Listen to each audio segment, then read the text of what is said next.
Good morning dear friends. आपल्याला अनेक वेळा इंग्लिशमध्ये वाक्य बोलायचे असतात, परंतु जेव्हा आपण अशी वाक्य बोलायला जातो आपल्याला ते वाक्यच आठवत नाहीत. त्या वाक्यांना इंग्लिशमध्ये कसं बोलायचं तेच आपल्याला सुचत नाही.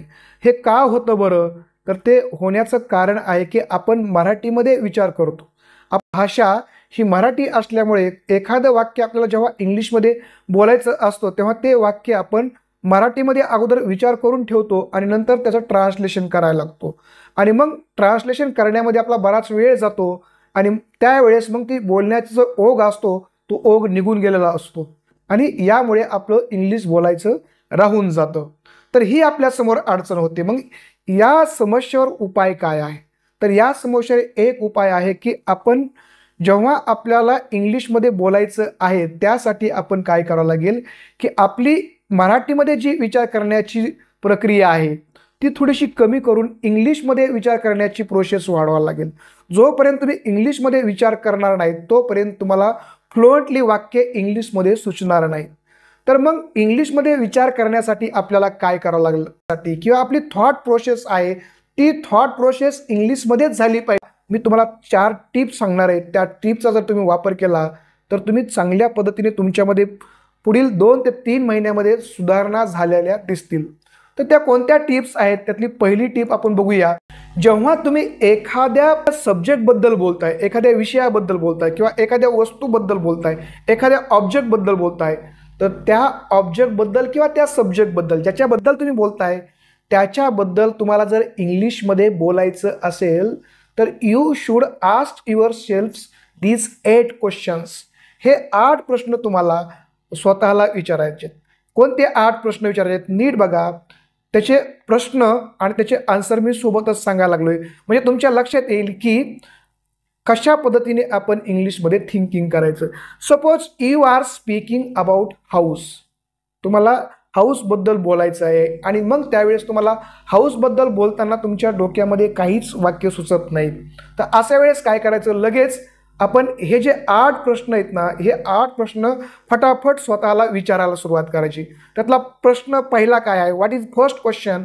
First question is what is it? त्याचा आन्सर काय असणार आहे? It is a house. How is it? It is very beautiful house. Where is it? The house is near temple. बघा आता वाक्य कसे सुचायला लागलेत. स्वतः 8 प्रश्न विचारा आणि जे वाक्य आहेत त्याचे आन्सर आहेत तुम्ही समोर बोलायला लागा. बघा तुमचे उत्तर आन्सर्स कसे तयार होतात, तुमचे इंग्लिशमध्ये स्पीकिंग कसं तयार होतं. म्हणजे या क्वेश्चनचा वापर करून आपण आपली थॉट प्रोसेस इंग्लिशमध्ये ट्रान्सलेट करायला लागतो. किंवा व्हेन इज इट बिल्ट?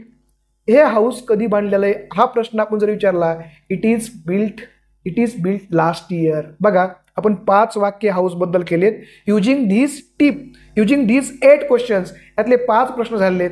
आता बघूया पुढचा प्रश्न. Y is it built? हे घर का बांधलं? 5वा प्रश्न असा विचारायचा. म्हणजे व्हॉट, व्हेअर, हाऊ जे प्रश्न सुचतील ते बोलत राहायचं, स्वतःला विचारत राहायचं आणि त्याचे आन्सर आपण देत राहायचं. आणि मग बघा तुम्हाला त्या सब्जेक्टबद्दल, त्या ऑब्जेक्टबद्दल ज्याच्याबद्दल बोलताय त्याच्याबद्दल तुम्हाला ॲक्युरेटली आन्सर्स यायला लागतील, सेंटेन्सेस तुमचे फॉर्म व्हायला लागतील आणि तुम्ही स्पीकिंग करायला लागाल. मी 5 सेंटेन्सेस बोललो using this process, using this questions आणि ते फ्लुएंटली पण बोललेलो आहे. Now why is built? It is built to live in. कशासाठी बांधलंय? ते राहण्यासाठी बांधलंय. So what does it have? या घराकडे काय आहे? It has very beautiful rooms. It has very beautiful colour. It has very beautiful stairs. असे तुम्ही अनेक वाक्य आता या क्वेश्चनचा वापर करून बोलू शकता. Okay. What does it do? हा पण प्रश्न विचारा. What does it do? It gives us shade. It gives us place to live. अशा प्रकारचे आपण आन्सर याच्यापासून तयार करू शकतो. किंवा व्हॉट इज इट डुईंग?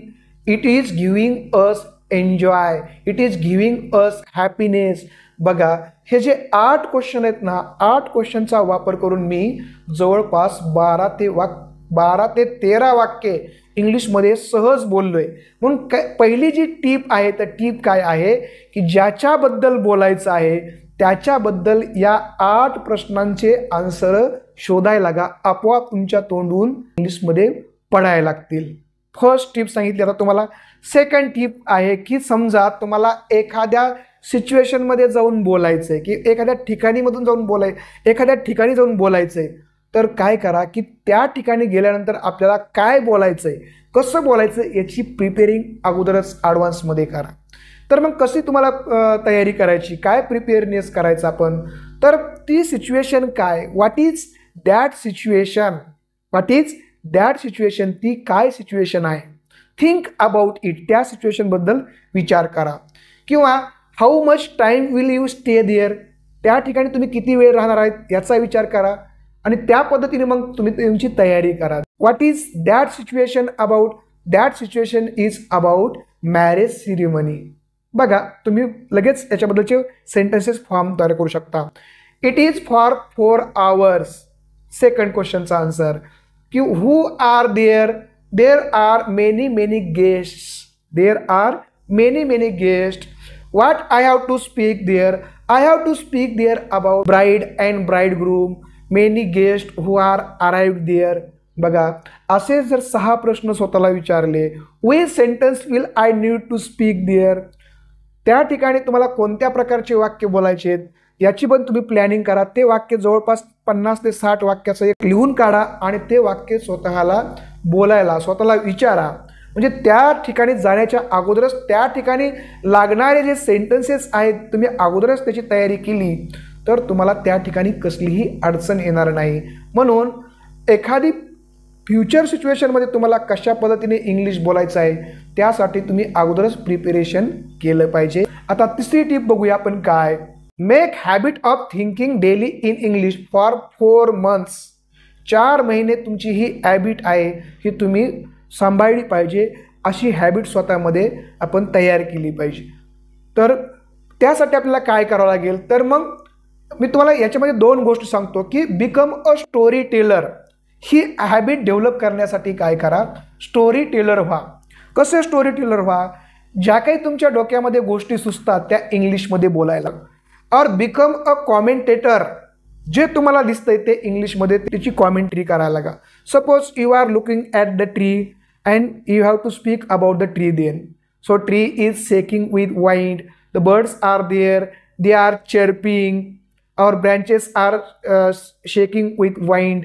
अशा प्रकारचे जर तुम्ही वाक्य जर इंग्लिशमध्ये कॉमेंट्रीसारखं जर बोलायला लागलात तर तुम्हाला हळूहळू काय होईल की तुमची जी थॉट प्रोसेस आहे जी मराठीमध्ये विचार करते ती थॉट प्रोसेस आता स्लोली काय होईल इंग्लिशमध्ये तुमची विचार करायला लागेल. जसं जसं तुमची थॉट प्रोसेस इंग्लिशमध्ये जेवढा जास्त विचार करेल तेवढं तुम्हाला इंग्लिशमध्ये बोलणं सोपं जाईल. म्हणून ही दुसरी गोष्ट. किंवा काय करा, डिस्क्रायबिंग करण्याची हॅबिट पुढे 4 महिने सवय लावा. डिस्क्रायबिंग करण्याची हॅबिट. काय डिस्क्राईब करायचं आहे, कशाचं वर्णन करायचं आहे, describe about everything what you are watching और व्हॉट यू आर सीइंग. तुम्ही जे पाहताय त्याला डिस्क्राईब करा. जसं की तुम्ही रोड पाहिला, रोडबद्दल डिस्क्राईब करा की रोड इज एम्प्टी और there are many cars on the road, there are many bikes on the road, people are going here and there on the road. असं जे दिसतं त्याचं तुम्ही डिस्क्राईब करायला लागा. किंवा फॅमिलीबद्दल डिस्क्राईब करा. So this is my room, there is my brother, there is my sister, here is my niece, here is माय नेफ्यू. अशा प्रकारचे छोटे स्मॉल सेंटेन्सेस तुम्ही इंग्लिशमध्ये बोला.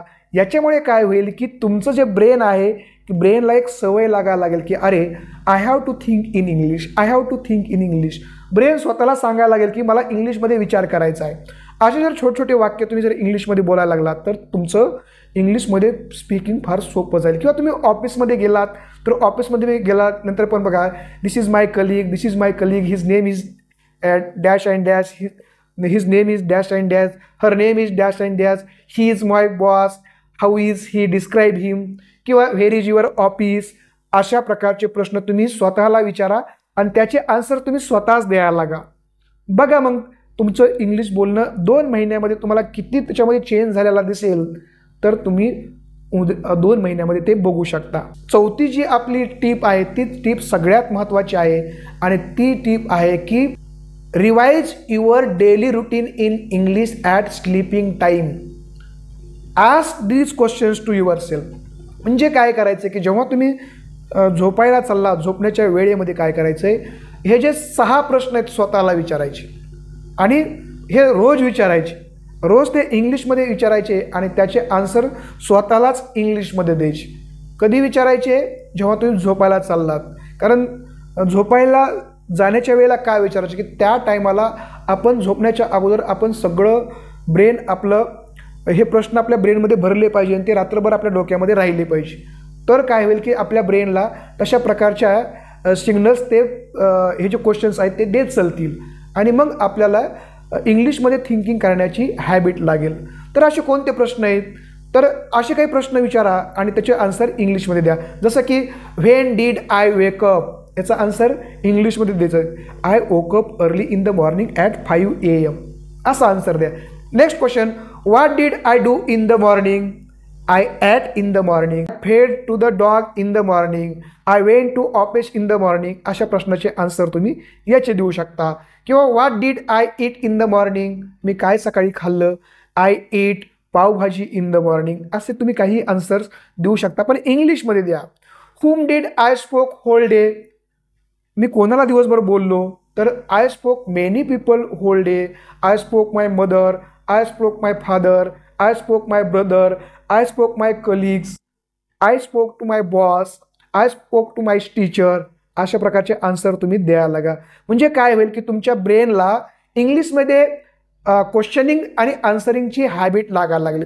ही जर डेली जर आपण प्रॅक्टिस करायला लागलो तर आपल्या ब्रेनला पण अशा प्रकारची सवय लागायला लागली. किंवा what did I do whole day, मी दिवसभर काय केलो? I sat in the office whole day and completed my work.